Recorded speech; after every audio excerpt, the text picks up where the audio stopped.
He's driving a BMW, so he has the glitch where he can't use turn signals. Please, it's true. Real life glitches you experience every day. Like It so was a quiet. crisp January morning, and you were waking up at the ass crack of, well, 2 p.m. You see, Whoa, whoa, whoa.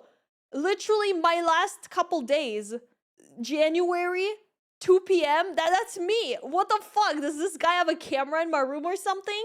it's January 1st, New Year's Wha- Day, and you spent the night previously getting wasted, and you have a massive hangover. Regardless, Okay. you promised yourself No, I wasn't getting wasted, but close enough.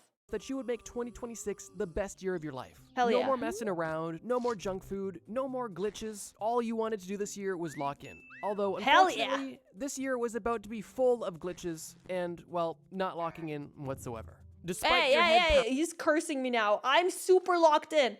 Stay away. You were lying. pounding and stomach feeling upside down, you decide to take a big stretch and get out of bed. But as you reach your arms above your head and bring them back down, you hit your elbow on your headboard and feel an electric shock go from the tip of your finger to the top of your shoulder. Dude, you I are hate only that. seconds into consciously experiencing the new year, and you are already experiencing your first real-life glitch. You see, there are plenty parts of your body that if you bump it, it hurts. But for some reason, there are a few molecules specifically in your elbow that give you one of the most shocking pains that is both terrifying and extremely short-lived. Dude, I fucking hate when I bump my elbow. It's awful. Why does our bodies do that? Oh. And I know if you're watching this video, then you've definitely hit your funny bone at some point in your life. And statistically speaking, at least a few of you watching have done so today. Is it problematic that I kind of want to hit my elbow right now to feel it? But to anybody who's ever hit their funny bone, it's rather obvious that A, there's nothing funny about this experience, and B, the sensation you get from hitting your funny bone is unlike any other experience on your body. But yeah, we all kind of know what the funny bone experience is like, but not many of us know how this glitch even happens. And the reason why we have a funny bone is kind of unique. The funny bone is obviously not a bone at all. What's referred to as the funny bone is actually a small stretch of the ulnar nerve, which is closest to the skin in the elbow area. The ulnar nerve runs basically from your neck down to your hand. Now, interestingly, for the most part, the ulnar nerve in your forearm and upper arm is kind of protected by muscle and fat. However, when this nerve passes over your elbow close to the skin, it is at its most vulnerable. And what the ulnar nerve is vulnerable to is being compressed or bumped, both of which obviously can happen when you hit your elbow on something. Weak ass pussy nerve?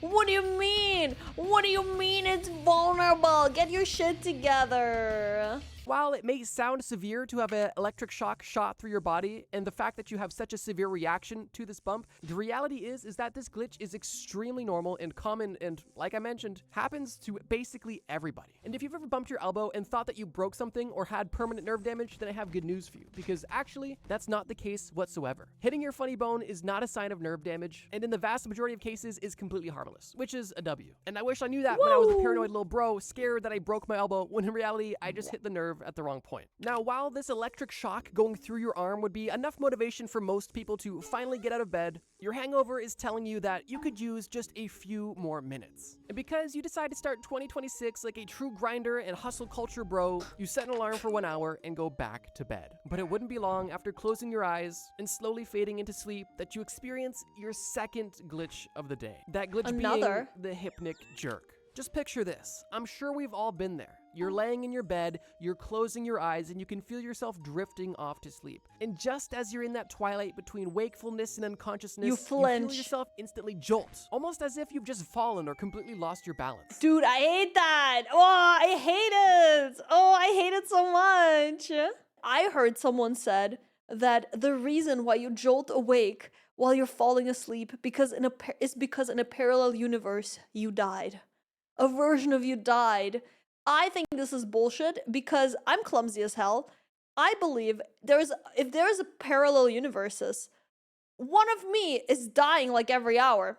If there's infinite parallel universes, are you kidding me? They're dropping like flies. I'd be flinching every hour. No, this is bullshit.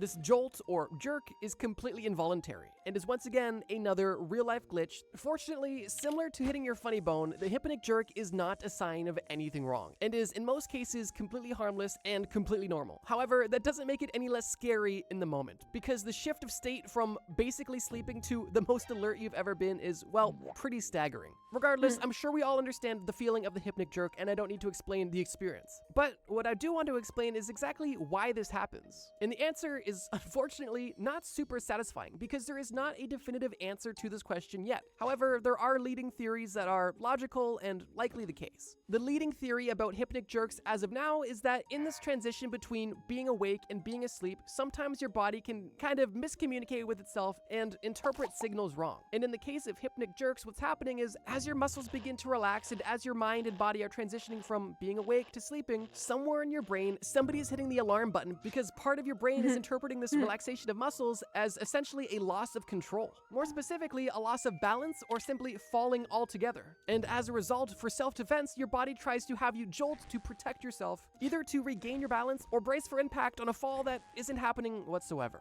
Now, see, that's just silly. Clearly, it's a parallel universe version of me dying. I don't know, this might be annoying, but I highly doubt it will ever beat waking up with a leg cramp. Dude, those are the worst. That's worse than jerking awake. Yeah, the calf cramp when you're waking up is the most uncomfortable feeling. And I'm not sure about you guys, and but painful. I have vividly had multiple hypnic jerk experiences where in my dream, I was doing something that led to the jerk, which I don't know how that's even connected. Never happened to me. Like, you know how sometimes you're on Instagram Reels and you see a reel where somebody's playing baseball, but the ball just hits the camera and you literally jump? That was basically I knew it was gonna happen and I still kind of jumped. Fuck! going on in my dream leading up to the hypnic jerk. However, I'm curious if your body is anticipating a hypnic jerk and for that reason subconsciously plan something in your dreams. Or do your dreams cause the jerk in some cases? I don't know. But back to our hungover bro. Since you've now involuntarily been subjected to biological shock therapy, you decide that maybe it's time to get up. However, because it's the new year and it's obviously a new you decide to break old habits. And we all know that the best way to break an old habit is by doing it just one more time. And for that reason, you grab your lotion, your tissues, and open up your laptop. And without going into too much detail about what's going on there, we can actually talk about a different type of jerking that's not a hypnic jerk. At least kind of. Have you ever been hanging out with your bros and noticed that some people jerk it with their left hand while others do it? Okay, that's a... No, I have not noticed that! What the fuck? Is that a thing that guys do? You just do that stuff together and just look at each other's hands and which one is doing what, I guess? Tough example. Let's do a different example. Have you ever noticed that some people reach for their phone from their bed with their left hand while some do it from their right hand? This phenomenon is... Okay, I'll tell you why. I'll grab my phone with the right hand because my phone is on the right side of me. It would make no sense to lean over my whole body to grab it from the left. Like, it makes no sense. It's known as handedness, and it's actually quite interesting. Unsurprisingly, a majority of the world is right-handed. But hopefully all of us also know that there is a population of the world that is left-handed. And if you were a true What? There is people who are left-handed? What? scholar, then you probably also know that there's an even smaller percentage of people that are ambidextrous, meaning that they could interchangeably use either hand. Dude, I wish I was ambidextrous. That would be so cool. For a while in high school, I tried to learn to write with my left hand, and it was awful. It looked like shit. As their dominant hand. All these are interesting and not necessarily uncommon, but did you know that at least 2 of these 3 are a glitch? Let me explain. Now, for starters, the reason why I say 2 out of these 3 is because I don't want to directly call out anybody as being glitched, because realistically that's not the case. But the lore behind how you develop your dominant hand is really quite interesting. But I guess if we're being fair, statistically, 90% of people are right-handed, meaning that, of course, 10% of people on average are left-handed, potentially suggesting that being left-handed could be a glitch. But on the same token, potentially everybody who's not ambidextrous is having a glitch because, I mean, we have 2 arms, why aren't they both dominant? Or at the very least, why doesn't everybody have the same dominant arm? These are great questions, and the answer is, well, interesting. Being either left or right-handed is one of the most obvious ways of showcasing a human brain being wired differently. And before people stretch it too far, this wiring differently doesn't necessarily extend to other things. I'm specifically talking about the wiring for your dominant hand. However, there are people that believe that being left or right-handed may come with other related traits, although this isn't necessarily scientific, and there is no inherent superiority between being left or right-handed. Scientists believe that the reason why some people have a different dominant hand is because of a cocktail of different factors, specifically genetic factors, prenatal brain development, and environmental factors. And it's also believed by scientists that because you can observe a child having either a left or right dominant hand at a very young age, it is believed that your dominant hand is not a learned behavior, and that in some cases, your brain even picks your dominant hand before you're ever born, as your brain is still, well, developing. But regardless of which arm you use dominantly to grab your tissues or grab anything else, the reality is that this glitch happens in your brain before you're even born, and truly doesn't mean anything. And I think in the modern day, we all understand this. It does mean something. I feel like if you're left-handed, there is a lot of things where you need like special left-handed equipment, right? Where you need to like go out of your way to buy something for left-handed people. It's actually probably kind of annoying to be left-handed. However, in the past, people were extremely superstitious. And if you lived at basically any point in history prior to the last 100 or so years, you would have been judged extremely harshly because you were left-handed, because people perceived this biological glitch to be something more nefarious. And in Roman culture, for example, people were so superstitious that left-handedness was actually associated with being a bad person. And when Christianity became the dominant religion in Europe, this tradition sort of stuck around for a while and took a long time for the stigma to be, well, erased. And while left-handed people are definitely not glitches, they have more or less experienced a glitch in their mom's belly. And for that reason, they've kind of had a rough go of things. More so in the past, but even in the modern day, there are just so many things that are designed and ergonomically optimized for right-handed people. But fortunately, the business of left-handed products has boomed, and, well, here we are today. After completing your solo session of Morning Glory, you finally put your feet on the floor and get your booty out of bed, officially starting your new year, hoping that you're done experiencing any more glitches. As you stand up and shuffle around your room, you feel that your room is feeling stuffy. So you walk over to your window, open it up, and take a deep breath of that fresh, crisp January winter air. But instead of experiencing a blissful inhale of crisp air, you instead feel like you have just been stabbed in the lung. Obviously, any shooting or stabbing pain in your chest is an immediate, obvious sign of a medical emergency. Well, I don't remember. I guess Germany is not that cold. I don't remember breathing in air and having lung problems. However, in this case, it's actually not. Although this pain in your chest is extremely uncomfortable and is definitely scary the first time you experience it, it's not a medical emergency, and it's actually another real-life glitch. Interestingly, at least for me personally, when this first happened to me, even though I felt like something was wrong, I was too scared to tell my mom about it because it happened when I was a kid, and I just hoped it would go away on its own. And it did, and I kind of I hope I don't die. Anyways. forgot about it. But every time this would happen every few months or so, I had that same fear, and I never bothered to Google it or tell anybody about it. I just, as a child, accepted my death, assuming I had a ruptured lung and I was just simply waiting to perish. But instead, I got over it and then started playing Minecraft again. If this sounds even remotely familiar to you, let me explain what's actually happening when you're experiencing this very intense but typically short-lived chest pain. According to doctors, at least in young people, the primary cause for this sudden and sharp chest pain is something known as precordial catch syndrome. And similar to hitting your funny bone, the precordial catch syndrome is literally caused, once again, by a pinched nerve. Interestingly, the whole glitch of this chest pain known as precordial catch syndrome has absolutely nothing to do with your lungs or heart at all. At least for me, every time I experience this ribs?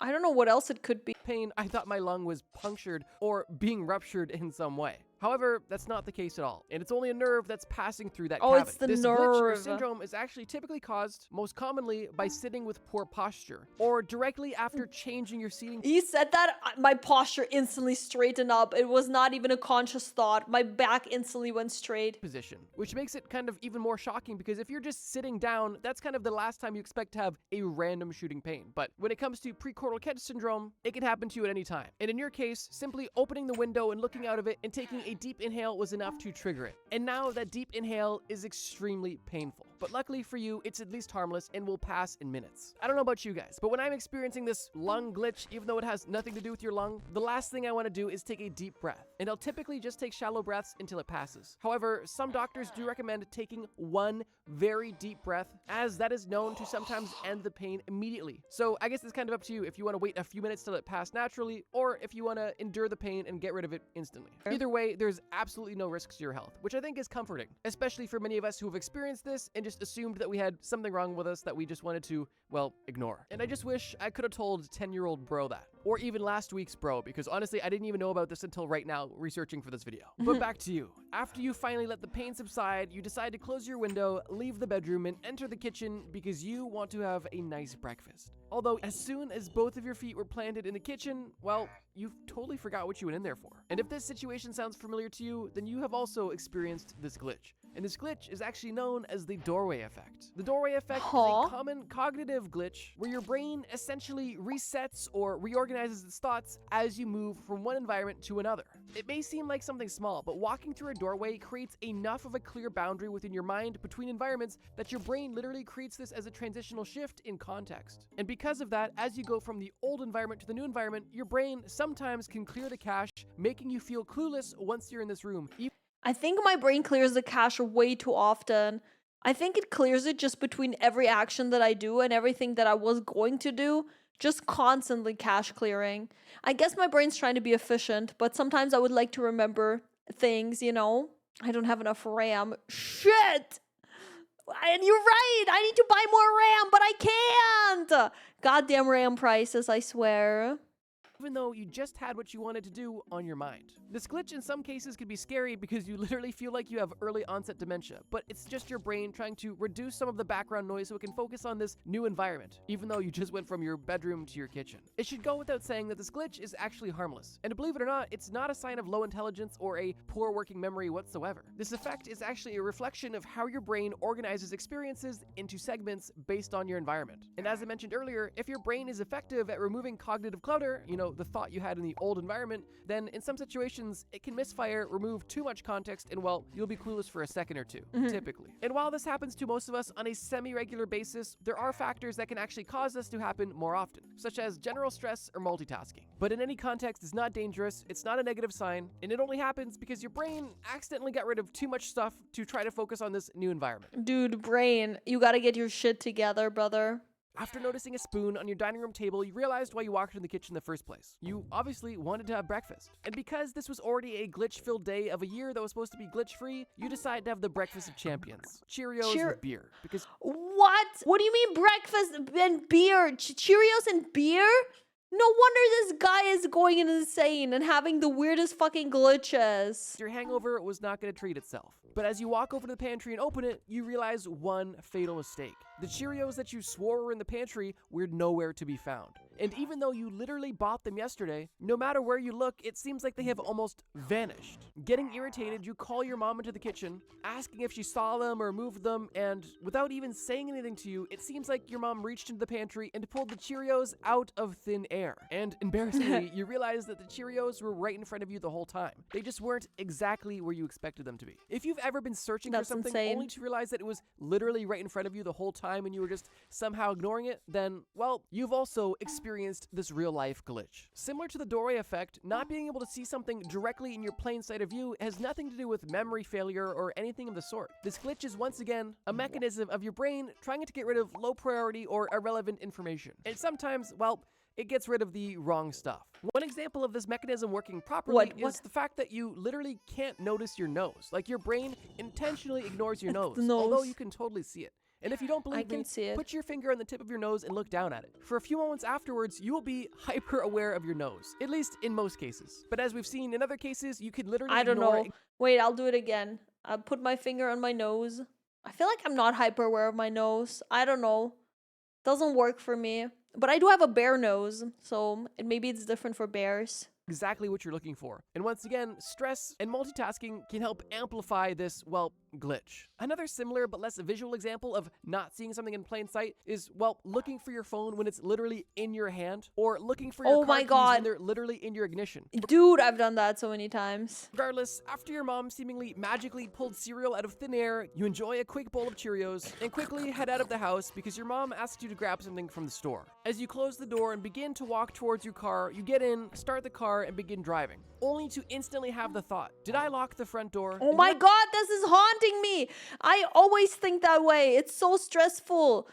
I always get so paranoid. I always lock the door. Always. I'm so careful about it. And I still forget if I did it or not. I turn off the sink after cleaning my bowl? These are two examples of simple questions we likely ask ourselves every day. But believe it or not, they're actually also a mental glitch. I'm gonna keep this one brief as it works on similar mechanisms of the last two, but the reason why so many people are so unsure if they've done basic tasks like locking a door or turning something off is actually the fact that it's a low thought or low attention task. Most of us habitually turn off what we need to turn off and lock what we need to lock. And for that reason, we don't pay much attention to do it. We do it subconsciously. But here's the thing, our memories are strongly tied to our attention, meaning that if our focus is weak on something, at least consciously, our memories will be weak too. Which is why, more often than not, if we do a task habitually, we will likely have little to no memory of it, creating doubt in our mind, potentially causing us to double check or have anxiety until we come back home to check. Yeah, However, the anxiety. in most cases, we did do the thing, we just didn't remember. And once again, this is just our brain's attempt to have less cache in the background so we can have more mental bandwidth to focus on what matters. You know, the saber-toothed tiger in front of us, not the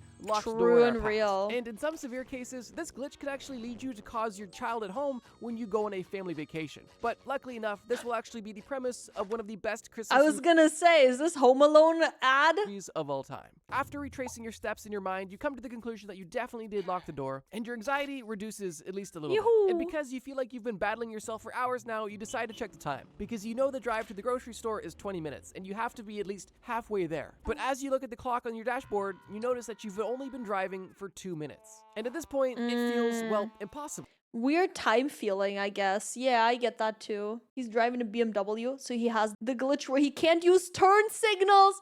Please, it's true. That's why BMW drivers are so bad.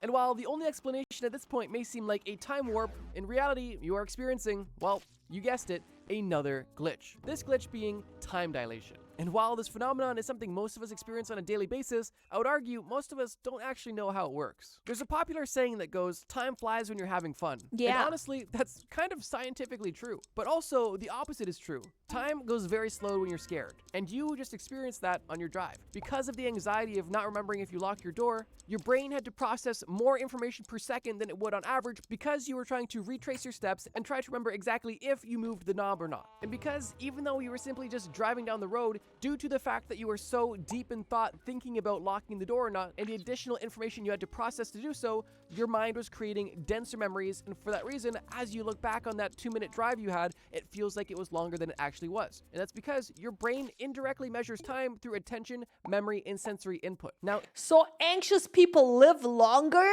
in their own perception? interestingly, on the contrast, when you are doing repetitive or enjoyable tasks that don't require a ton of thought, your mind is able to relax, and for that reason, time seems like it's simply flying by. But that's because you're not necessarily forming as many memories, and your perception of that time passed is, well, less. And this mechanism is extremely similar to why you forget if that door was even locked in the first place. And once again, this glitch is not a flaw or a sign of anything negative, it's simply a byproduct of your brain trying to be as efficient as possible. And sometimes it doesn't always get it right. And I guess the negative byproduct of this byproduct is that fun times seem to be really short and bad times seem to be really long. That's But in a reality, terrible they're just byproduct. both your brain's perspective of them.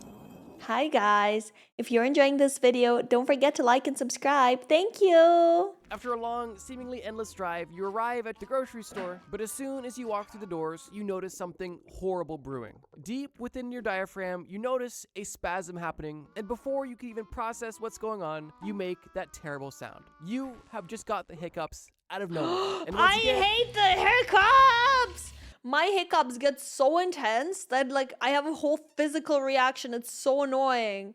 and you have been cursed with another real-life glitch. And as I would bet money that everybody watching this video has experienced hiccups, I doubt most of us understand the true reason why we experience such a seemingly random, well, reflex. Unsurprisingly, hiccups are harmless. I think we all know that by now. But what not everybody knows is the reason why they happen. And hiccups are actually caused by the diaphragm, which is the primary muscle responsible for breathing. What's happening when you hiccup is that your diaphragm is unexpectedly spasming, and with each spasm of the diaphragm is a quick intake of air. Now, this intake of air is short-lived and is actually abruptly cut off by your vocal cords snapping shut, which is what creates that classic hiccup sound. But besides how hiccuping even works, the reason we get hiccups is because of, well, a pretty big handful of factors. Hiccups can be triggered by either eating too quickly, swallowing air, drinking a carbonated beverage, a sudden change in temperature in your environment, emotional stress, or excitement. And the single common— Dude, anytime I eat spicy food, hiccups. Sometimes when I drink something cold, hiccups. denominator amongst most of those triggers is that the nerves involved with breathing, specifically the phrenic and vagus nerves, become irritated, overstimulated, and for that reason, essentially set off the hiccup reflex. They're just like me for real, irritated and overstimulated. And this reflex can go on for minutes, hours, or in some cases, even days, and even more extreme cases, weeks. If this was days or weeks, I could not live. I would go to a doctor. I'd be like, please make my diaphragm stop. I can't handle it anymore. I don't want to live like this. If nothing else in this video, we've learned that nerves are responsible for a lot of glitches. But it's interesting how much they just glitch and begin working against us. Because while they are harmless, they're definitely annoying, and in some cases embarrassing. And because your hiccups were just so severe in this grocery store, you decide that whatever your mom needed, it could wait until later. So you decide to get back in your car, drive home, and step into the kitchen. I don't think they're embarrassing, low-key. Because everyone has hiccups. It's not like you're doing it on purpose. Luckily, your hiccups went away on your drive home. However, as soon as you step into the kitchen, you are hit with an overwhelming feeling that what you are doing right now, you've done before. Everything Déjà was the same. The vu. clothes you're wearing, the time of day, the location you're standing was all overwhelmingly familiar. And while this feeling hits you in such a strong way, it's not scary. It's just odd. And it's also a glitch commonly known as déjà vu. One good example of déjà vu for people that watch the channel a lot is me telling you that 75% of you watching this video right now are not I haven't seen that on his channel, but I've seen it on so many YouTube channels. subscribed, at least according to YouTube. And also, I love making videos that you guys really enjoy. So if you love this video about real-life glitches and want to see another one, make sure to leave a like or leave a comment below saying part 2. Please support Trust Me Bro, guys. So I know that you guys want another episode in this series. Now, shilling aside, déjà vu is likely one of the most common mental glitches we've all experienced, probably on a semi-regular basis. For me, déjà vu is pretty rare, but probably happens at least maybe once a year. Although almost every time I experience it, it's equally unsettling, but also rather short-lived. It's almost like a wave that hits you and then just splashes away and fades back into the ocean. Although for me, the lingering feeling after déjà vu is definitely eerie. And what else is eerie about this glitch is the fact that there's no definitive reasoning for déjà vu, at least as of yet. I think brain just sees something that reminds it of past. And then brain is like, weird. It's just like past. But it's not past. Why? Leading explanation for déjà vu right now is that déjà vu happens when the brain processes the same information in two slightly different ways. And if that sounds confusing, well, just imagine information floating through your brain. But instead of information going through two different pathways at the same speed, information in pathway 1 is just slightly faster than information in pathway 2. As information from pathway 1 reaches the final destination faster than 2, by the time that the second information gets there as well, it perceives that second part of information not as complementary to the first, but as a recollection, if that makes sense. It's an interesting theory, but it's also not the only one. Another more simple theory for why déjà vu happens is that our brain is literally just glitching out and swapping out the emotions for familiarity with recollection. And based off what we've learned about the brain so far in this video, that seems plausible. But because you've just had an awful day so far, you've been hungover all day, you've been experiencing endless glitches, and your head is pounding, you decide that your best bet now is to go to bed, catch a nap, rest, recover, hopefully sleep everything off. Okay, this guy woke up, opened his window, ate some cereal, tried driving to the supermarket, but then turned around, ate some more cereal, and was like, man, this day was too overwhelming, I need to go to bed. Honestly valid, based, me too, bestie.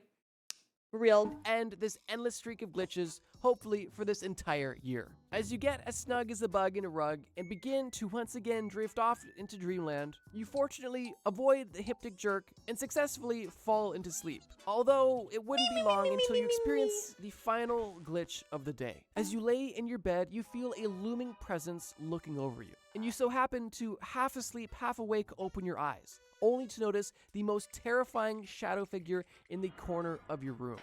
Okay, I think this is sleep paralysis. Have you guys ever had a sleep paralysis? I've only met one friend that used to have them, but she thought she was being haunted. Like, I tried to explain to her, hey, sleep paralysis exists. Like, it's a thing. If you wake up in the night, you can't move, and you see a monster or a creature or something staring at you, that's sleep paralysis most likely. And she was like, no, it's ghosts. I'm being haunted. And I was like, girl, if you would rather believe that, go ahead, enjoy. Being absolutely petrified, the only thing you want to do is hide and scream and run. But unfortunately, you can do nothing of the above. Your mouth won't open, your arms won't move, and this creature is only moving closer and closer to you. Your body is absolutely paralyzed, and your mind is only half on your side. And this glitch is likely the most terrifying we've discussed in this entire list. That glitch being sleep paralysis. Sleep paralysis is only typically something that people experience for seconds to minutes tops, but that doesn't make it any less terrifying in the moment. The reason why sleep paralysis happens is because during REM sleep, your brain automatically shuts off your muscles so you don't act out on your dream, which is the reason why we're not all sleepwalkers all the time. But that's another glitch we can talk about in a part 2, sleepwalking. However, sometimes when your brain turns off your muscles, it can also forget to turn itself off, which leads to sleep paralysis, the state where your brain is either half or still fully awake, but your muscles are, well, paralyzed, leaving you in a very awkward and scary situation. Although, fortunately, it's not dangerous, or a sign of any mental illness or demonic possession. Sleep paralysis is more likely to occur if you've experienced sleep deprivation, irregular sleep schedules, high stress, or, interestingly, sleeping on your back. But in every case, Oh yeah, I heard sleeping on your back can make it worse, actually. paralysis, your body will figure itself out, albeit with a bit of discomfort to your psyche, especially if you're experiencing, well, shadowy hallucinations. Luckily for you, as this shadow demon crawled onto your bed, it noticed your extremely crispy and crunchy bed sheets and decided that you were the real demon here, and it disappeared. And as that fog lifted and your fear was gone, you were able to truly go to bed and end this very glitchful day, hoping that the next day would be better. And with that, ladies and gentlemen, that'll conclude our first ever video about real life glitches. If you loved this video, don't forget to leave a like or let me know that you want part 2 below. And if you can't wait for a part 2, click on the video on screen right now. Please make that video, Brody. About things that